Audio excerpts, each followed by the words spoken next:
Good morning, everyone. My name is Kai, and I'm a volunteer with the Indigenous Physical Activity and Cultural Circle. Before we begin, just a gentle reminder that all sessions will be recorded. And for those that are tuning in online, we ask that you please keep your videos and microphone off during the session. Today, I'll be introducing Anna Walker. Anna Walker is a kinesiologist residing in the South Vancouver Island on Kumutsan territory. She has extensive experience working in a hospital and cardiac rehab, long-term care, cognitive decline, motor planning, chronic disease, orthopedic rehab, and frailty. She is the owner of the Men's Mobile Health operating on Southern Vancouver Island, which has implemented projects such as the Diabetes Education and Exercise Program, and has established pool therapy programs for several large corporations. She is currently a member of the BCAK Board of Directors for Professional Development, and I think she's doing the welcoming.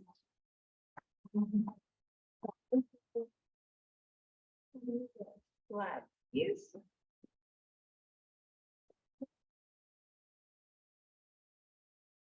It's working. I can flip through the slides as well. I just want to thank everyone for receiving me, for having me in your territory, on your land. We come here as learners, so any feedback is totally welcome here. I want to acknowledge everyone in the room, everyone online. Thank you for coming. I appreciate it a lot. Special thank you to Dr. Rosalind Miles for having us, and for the BC Association of Kinesiologists for allowing me to come and present to you today. So a little bit about BCAK. We are the Provincial Association for Kinesiology in BC. We are an organization aiming to kind of advocate for kinesiology in our communities. I am Anna Walker. I live in Shawnigan Lake, and I've come down today to chat with you guys a little bit about what we do. Fun fact, I have two giant dogs, Hank and Harvey. I didn't put a photo. I saw lots of corgis down there earlier. So BCAK as an organization is a not-for-profit organization. We are kind of the governing body for our membership. So to be a kinesiologist, there is a degree process, a number of continuing education credits, and it was founded in November of 1991 by a group of kinesiologists. Our head office is in Vancouver. And any questions, this is a small group, so we can make this more of a conversation. Kinesiology is the scientific study of human movement. So how we move, how our bodies kind of adapt to the demands that we place on them. And some of the things that we want to highlight today are traditional Indigenous sports and crafts and arts that are involved in body mechanics. We work in private healthcare settings, public healthcare settings, clinics, communities. We come into your home. We also teach pool therapy as well. And there's probably a multitude of other places that you'll find kinesiologists in your community. So lots of recreation centers will have a kinesiologist, helping people utilize the space, find themselves in their body again, things like that. Lots of physio clinics will have a kinesiologist as well. One of the things that I want to highlight here is creating and maintaining kind of sustainable workplaces. So can my body meet the demands of my workplace? And can my workplace meet the demands of my body? So kind of the four pillars of kinesiology: exercise prescription, and that word kind of sounds a bit daunting, prescribing something, right? So exercise prescription is kind of one of the main modes of education and body awareness that we teach to people. Health promotion, so promoting healthcare and kind of self-efficacy in healthcare. Injury assessment and treatment, so assessing an injury, teaching people how to assess their own body. Do I need help? Is there somewhere that I can go to learn more about my body and how I can gain strength? And then health research. So kinesiologists are involved in health research kind of all over healthcare. Let's go into exercise prescription. So Exercise prescription commonly refers to a specific pain, implementation, exercise, or mobility kind of issue. So identifying what the kind of barrier is to the movement, or if it's a new movement for us, how can we kind of gain strength or mobility or body awareness to complete that test, to complete that sport. If we've been in an accident or something like that, what is our new capability? And sometimes a kinesiologist can help you identify what that is. The prescription is kind of the plan. How are we going to implement this strategy? And how are we going to make it successful for the person that's in the room? Welcome. So exercise prescription can be kind of daunting. There's a lot of kind of steps in the process. There's an intake form, we're reviewing your health questionnaire and things like that. But on a more personal level, what are your motivators? What are the things that you're working towards? And how can we get you there in a way that works for you and your body?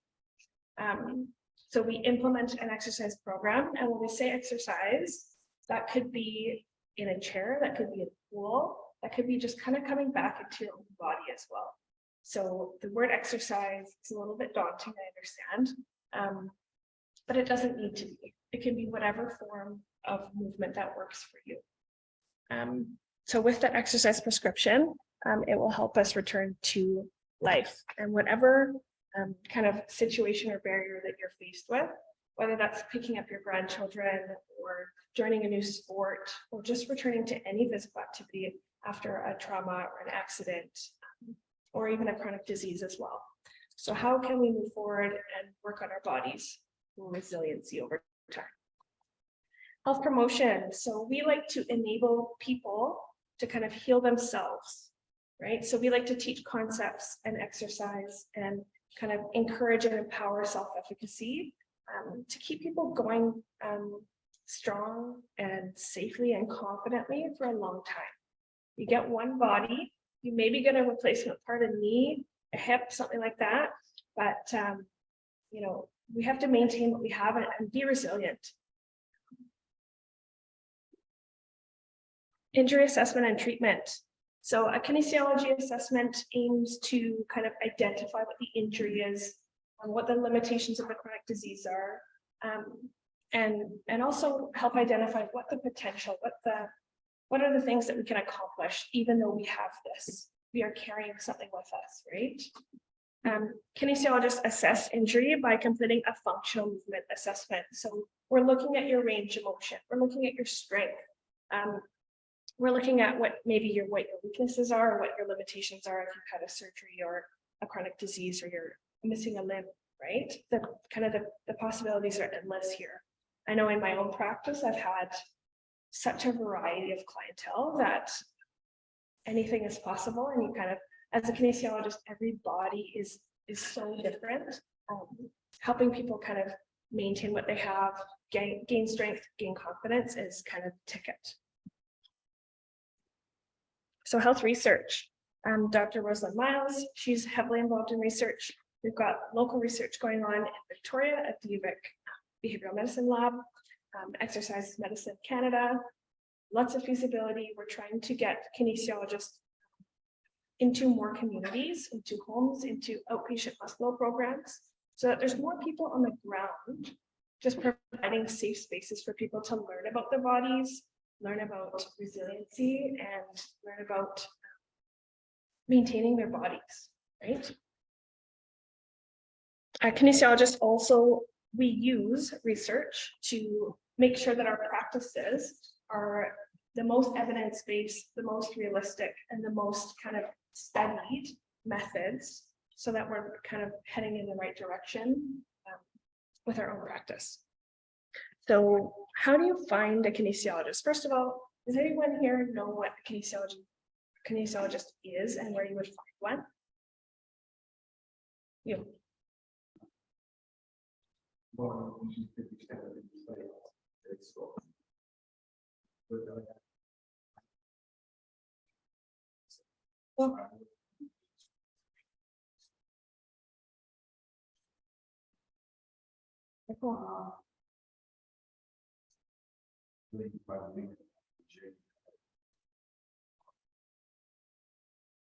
Yeah. Yeah.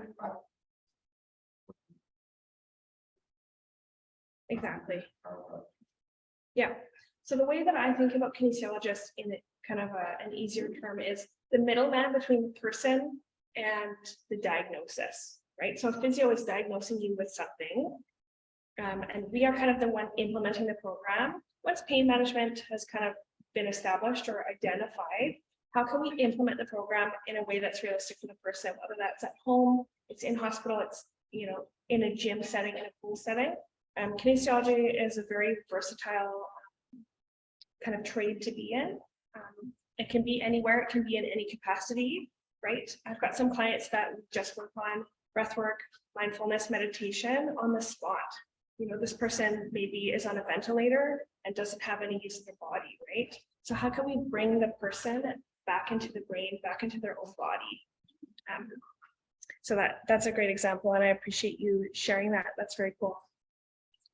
So you can self-refer yourself to a kinesiologist. So thinking about your body, what your goals are, what your limitations are, what your strengths are, right? As a kinesiologist, we work with everyone from, you know, youth and athletes to performance sport to elder care, falls and fractures, orthopedics, chronic diseases, also all the way up to like end of life care, right? This person needs to be able to stand or to actively sit in a wheelchair and everything in between, right? And then, as you said, lots of physiotherapy clinics, occupational therapy clinics, nurse practitioners. So we're just trying to kind of get to know everyone and kind of just fill in the gaps and see where we can help our communities. I don't think this is working. Is the IT person here? Oh, there we go. Okay, so no worries. On the BCAK website, there's a kind of a search tool, so you can find the right kinesiologist for you. That can be based on location, that can be based on the therapist specialty. Like for myself, chronic disease management and neuro rehab are my specialties. So if I had something going on, I would want to find a therapist that kind of can work with my needs the best. So just highlighting that we have a way to kind of filter through and find kinesiologists in your community. There's a map view, and there's also like searching by area of specialty. So it's kind of nice. Okay, aspects of health. So when we think about the medicine wheel, it looks very similar here. There's an element of emotional health, physical health, spiritual health, social health, and emotional health. So kind of hand in hand, our physical health and our mental health are very closely linked. There's a lot of science behind that as well. So being physically mobile and active is the first piece. And then your ability to participate in life, you know, your ability to participate in your paddling team, your carving club, your instrument. Playing the guitar is a position that you have to be in for a sustained amount of time. And are you being limited by your body's ability to adapt to the demands that it places on itself? Okay. Physical health. I know for myself, getting up, and our previous presenter talked about getting up at 3 a.m. For me, that is a mental barrier, right? She trains at 3 a.m. I commend her for that. The amount of mental stamina that takes is incredible, right? So when we say exercise, what do we really mean? Physical activity, movement, participating in life. I'll kind of circle back to that a few times in this presentation. Moving with intention, you know, everything we do on the land that we live, in the communities that we participate in, we want to do with intention. What am I coming here to do, right? So trying to make sure that those two things balance out. What exercise do you participate in? Is there anyone here that's part of a club or part of a community where they exercise with other people? No, fair enough. Yeah, go ahead. Sweet. So I have a client who is a knitter. Okay, she knits. She's part of a club. She had some tendinopathy in her hand, right? It's so silly, but it's so impactful for her, right? She felt like she couldn't belong to her little community, right? And that's a very small example, but those small examples kind of compound over time, and just making people feel safe in their spaces is super important. Pain science. There is a big presentation going on about chronic pain as well, so I won't go super in depth in this. But pain is this concept of this physical feeling that is from an injury of some kind, or even from trauma, right? It doesn't always have to be a physical thing, but it is a feeling that we are not in control of, right? So this concept of not being in control of our body, of our ability to perceive pain, I think is really powerful. And movement is one of the best ways to overcome that challenge. Motion is motion, as they say. So any form of movement that you can do that is safe for your body, that feels good. Maybe it doesn't feel great in the beginning, but once you do it a few times, your body kind of desensitizes that sensation, right? So if doing a lunge for you is super painful on the knee, working with a kinesiologist to regress that exercise to a point where you can complete it, or at least work towards it, because you're going to want to kneel down and pet your corgi when you get home from work, right? Chronic pain is pain lasting for a long time. So the initial trauma injury is over, but that pain cycle is still stuck on, right? And how do we overcome that, right? So pain is your body's fire alarm. It's useful. We need it. If we put our hand on the stove, we want to know that we need to take it off, right? It only becomes a problem when it gets stuck. Okay, so just thinking about that concept and reflecting on yourself. Have I experienced something like this? Is it something that's going on for me right now? And how do I work on overcoming that? So pain is like a freckle or a wrinkle or gray hair, right? Where is it? Is it front and center? Is it something we think about all the time? Everyone has wrinkles, right? We all age. We come with wisdom, right? But everyone's wrinkles are different. They're in different places, they're different depths, right? So how is that related to pain? Some people's pain you cannot see. It might not be a visual thing, but just knowing that kind of pain and disability doesn't always have a face, right? So just acknowledging that all of us have something going on, and as a kinesiologist, that's something that we really value is kind of invisible disabilities as well.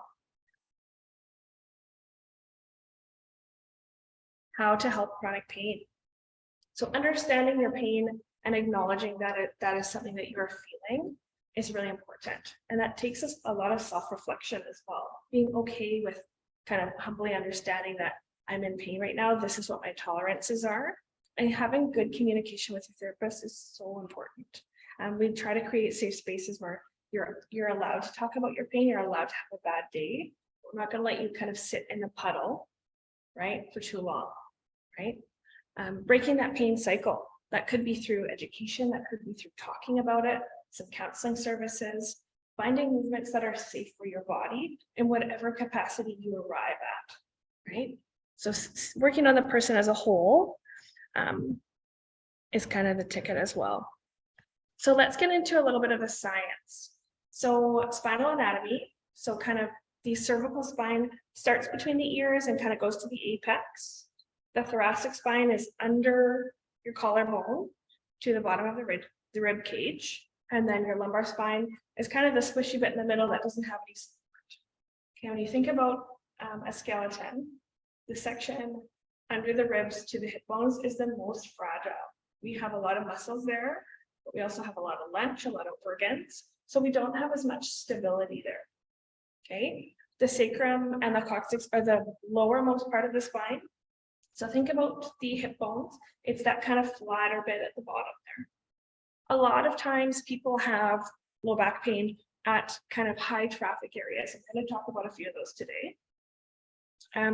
So the hand analogy. So think about your spine as being kind of your fingers. When we go into extension, there's only so far we can go. Extension is that leaning back motion. And flexion is forward. So creating space in those joints to bend forward, right? There's lots of little ligaments in there holding everything together. Postural stressors and gravity. So when we think about head position, right? We are all doing this. I see some of you sitting up a little bit. When you're holding your head at about a 45-degree angle, that's almost 50 pounds of pressure going through your spine, which is a crazy amount, right? Think about a bag of cement. That's 50 pounds, right? So how long do we stay in those positions? Is our work environment set up for us to be able to move and to be fluid, right? So as you can see in the picture here, I'm not going to go through all the details. When I think about the spine, I think about like a braided loaf of bread. All those muscles feed into each other and they kind of create this long chain. So sometimes people will say it hurts right here, right? And then I touch a muscle on either side of that and that muscle is also affected, right? There's a strength imbalance, there's a tone imbalance, the muscle's tight and stuck on, right? How do I tell my brain to let that muscle relax or get stronger to meet the demands that I'm placing on it? So nerve roots also come out of the spinal column. So I want you to think about kind of, you know, those extension cord boxes with a million things plugged into it. Okay, all the nerve roots come out of the spinal cord, and in one drop of water, and that whole thing is toast, right? So making sure that all sections of our spine are healthy and are able to move in whatever capacity feels good for you and is sustainable. Okay, brain-body mismatch. So that's that brain telling our muscle to be on and to be stiff. Sometimes people get that kind of spasm happening, and that's that involuntary muscle contraction that feels like a really stiff upper back, right? So movement, getting out of that position in whatever way you can, helps us to turn that signal down, turn the volume down, right? So some common injuries. The one with the guy's legs there, you know, when you kind of step off a curb and you're like, oh God, I just wrecked something. And then you're kind of a bit weary to put that foot back down again, weight there on that side. A lot of times that's that sciatic nerve pain. Okay, so where your sacrum and your pelvis kind of come together, high traffic zone. It's our last lumbar vertebrae and our first sacral vertebrae. The nerve root comes out of there, and sometimes when you kind of scrunch it, we get that pain, that neurologic pain down the leg. Okay, that's one way to identify that one. We've got scoliosis, kyphosis, lordosis, right? Those are just kind of abnormal curvatures of the spine. It doesn't mean that you can't exercise, you can't move. You just need to be careful and mindful and find and choose activities that work for the spine that you have, because you don't get a new one. Okay, self-assessment. So how did this injury happen? Did you fall? Were you playing a sport? You know, how did this come about? What am I feeling? Where is it? And when did it happen? So the thing that kind of decides whether something is acute pain or chronic pain is when it happened. If it was 6 months ago, if it was 25 years ago when I fell off a horse and it kind of keeps coming back, those are the things that we consider chronic pain. Acute pain is we were playing football, we were paddling, and our shoulders were really swollen up, right? That would be something that's happened in the here and now, okay? Exercises and stretches. So because there's such a small group, I might get everyone to stand up that is able to and that feels safe to, okay? So anyone who has knee injuries, identify it now. Okay, is there anything you can't take? Shoulder? I can get it. Okay, whatever feels safe for you, totally fine. Okay, the first one is going to be nose to armpit. So you're going to look over at your armpit. And if you're able to, you're going to add your hand for some overpressure. So kind of the further up your skull you can reach, and not necessarily pulling down, but just having a little bit of that kind of the weight of your arm pulling that down. So this is for your cervical spine. Then you're going to rotate, and you're going to rotate your nose towards me. Okay, like you're listening for something on the roof. See how that changes what muscle is feeling the stretch, right? So just thinking about what we're feeling in the moment and what needs work. Okay, let's do the other side just for fun. So nose to armpit. Adding that overpressure only if it feels good for you. And then rotating your nose to me. Okay, ear to the roof. So we've gone from trap to scalene. right? Scaling, you should feel that kind of from behind your ear to the front of your collarbone. That's that text neck, right? I'm guilty of it myself. Okay, the next one is cross and flex. So our thoracic spine, you're going to cross your arms over your chest. You're going to rotate as far as you can over, and you're going to look down. Okay, you should feel kind of your ribs flare a little bit, kind of your mid to upper back. Try taking a really big breath in right there, filling up the space between your hips and your rib bones. Okay, slowly rotating back up to neutral, and the other side. So rotating as far as you can comfortably and flexing downwards. Okay, come back into your body, take that big breath, fill up the space between your ribs and your hip bones. Okay, slowly roll up again. Now, I'm not going to make you guys go to a wall because it's kind of a funny setup in the room, but thread the needle is essentially putting your hand on the wall, threading and opening. Okay, so that's just another way to open your T-spine. Okay, the last one we're going to do, because I'm not going to make you guys get down on the ground and my presenting partner is not here. We're going to do what's called the Eiffel Tower. So you're going to make your body into the shape of the Eiffel Tower. They can't see me on the screen here, but that's okay. Okay, a little bit of space between your feet. You're going to lean down to one side as best you can. Okay, the arm that's down here, you're going to use to grab onto your shoulder, and you're going to look at your shoe. Okay, you should feel kind of everything, maybe from your back of your knee, into your low back, into your glute, all the way up to your ear. So try and relax your head forward. Good, take a breath in, return back to neutral.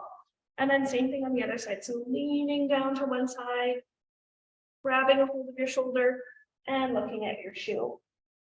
Okay, take a breath in and come back up to tall. Okay, you guys can take a seat. Thanks for participating with me. Okay, any questions on the spine so far?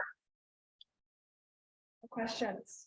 Okay, next is the shoulder. So if you have shoulder stuff going on, just kind of give me a nod, okay? So the shoulder is a very complex kind of joint as well. There's a lot going on, high traffic area. We've got ligaments, we've got bones, we've got tendons and muscles. So we've got lots of different movements of the shoulder. The shoulder's pretty free to do what it wants, right? It's a joint that's kind of shaped like this, okay? There's lots of kind of directions that it can go, right? So we have to be careful and make sure that our shoulder and our upper back muscles are kind of prepared for the demands that we place on them.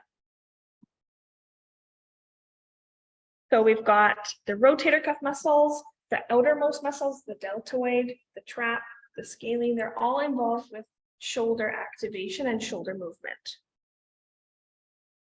Posture. That forward head posture that we were talking about with the cervical spine affects the shoulder. If I'm really flexed forward, it's harder for me to pick my arm up. Same thing as if I'm in extension.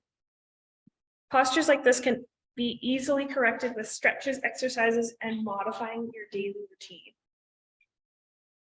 So if you're in a desk position and you're always kind of in this closed chain environment, going home and spending some time being in that open posture is really going to do a lot of good for your body. Common injuries. So ligament tears and dislocations aren't as common, hopefully. If anyone's in any contact sports, that's kind of something we like to be very mindful of. Car accidents, things like that. Those are kind of normally when those things happen, higher force activities, but not as common as the overuse injuries. Rotator cuff tear. Has anyone had any soreness in the front of their shoulder that's kind of throbbing, your arm feels kind of heavy? A lot of the time, yep, that is the rotator cuff. The muscles that help us open and close kind of our shoulders and our postures as well. So it could be from something traumatic. It could be just pushing a door open that you're not expecting to be that heavy, right? Repetitive stuff. So being in those postures that are very closed or very open for a long amount of time, changing jobs, trying a new sport, paddling is another one. Make sure you're switching sides if you're paddling, right? We'll have one really good ice cream scooper arm and the other one's not so good. So trying to just be mindful of that.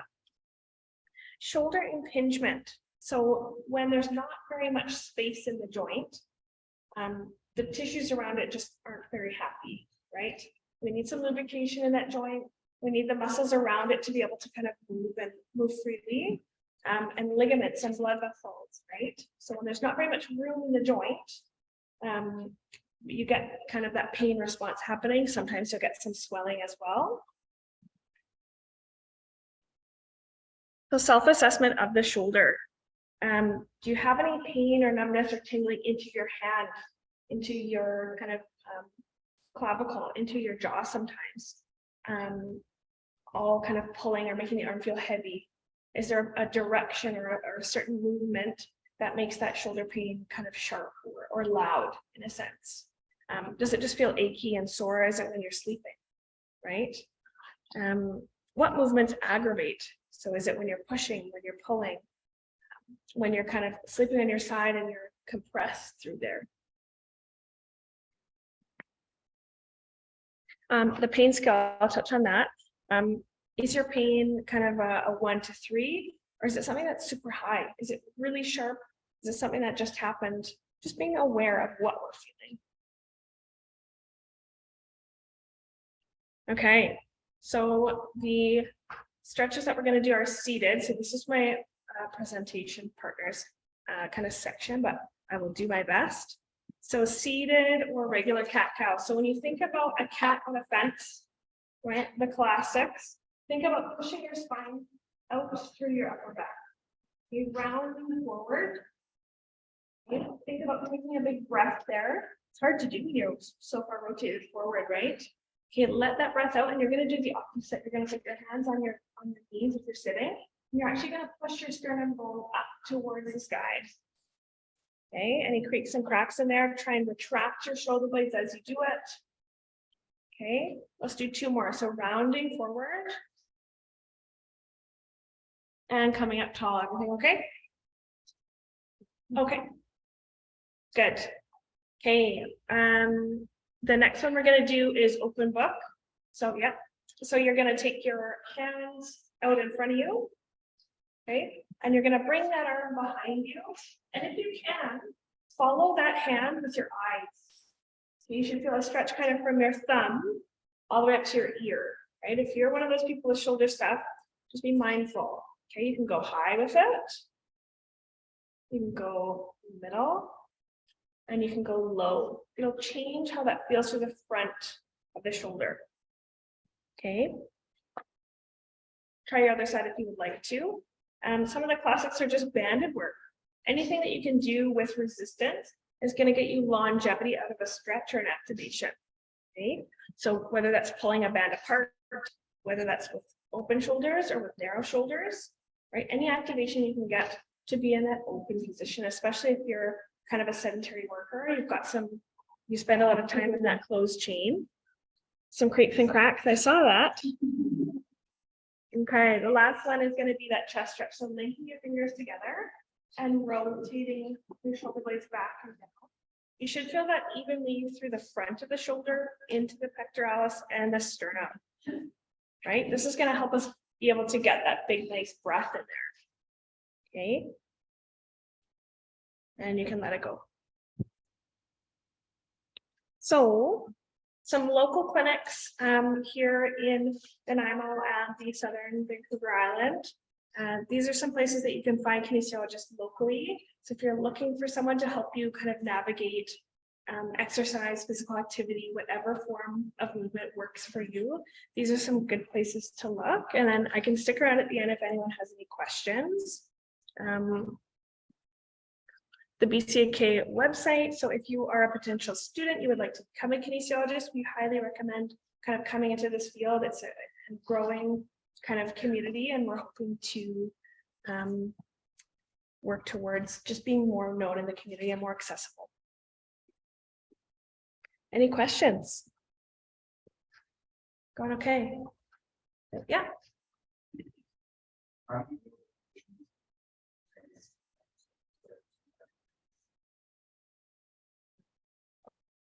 Totally. Yeah, that biopsychosocial. So I think one of the things is giving someone the permission to identify with that first. Is this something that I'm feeling? Is this kind of a barrier that I'm facing?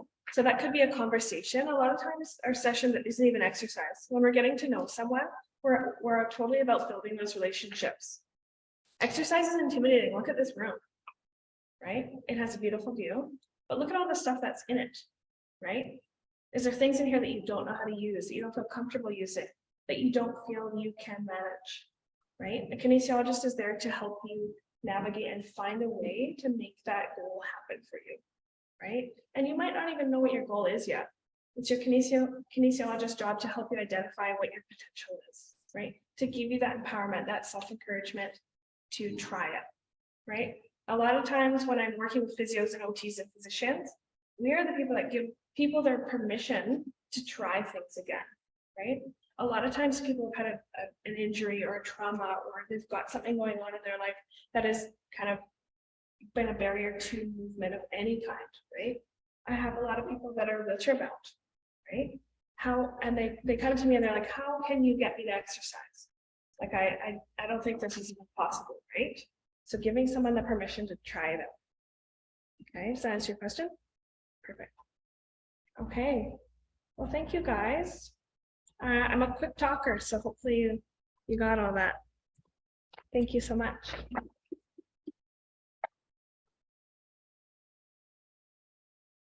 Any questions? Happy to answer them. The BCAK stuff's all downstairs. I'm a local kinesiologist and I have a small company here where we go into people's homes. So any questions, anytime, totally happy to chat. Cool.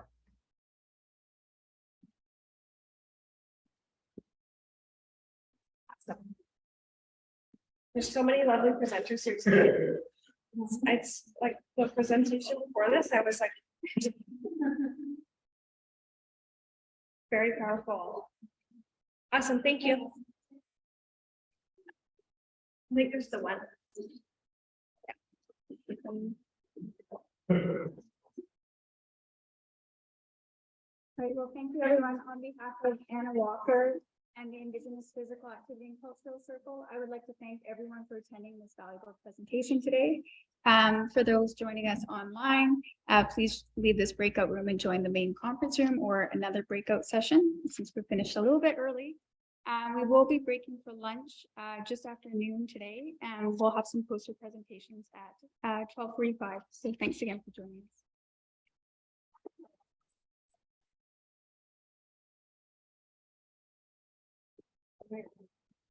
Oh, thank you. Thank you. How many minutes was that? That was 3 minutes.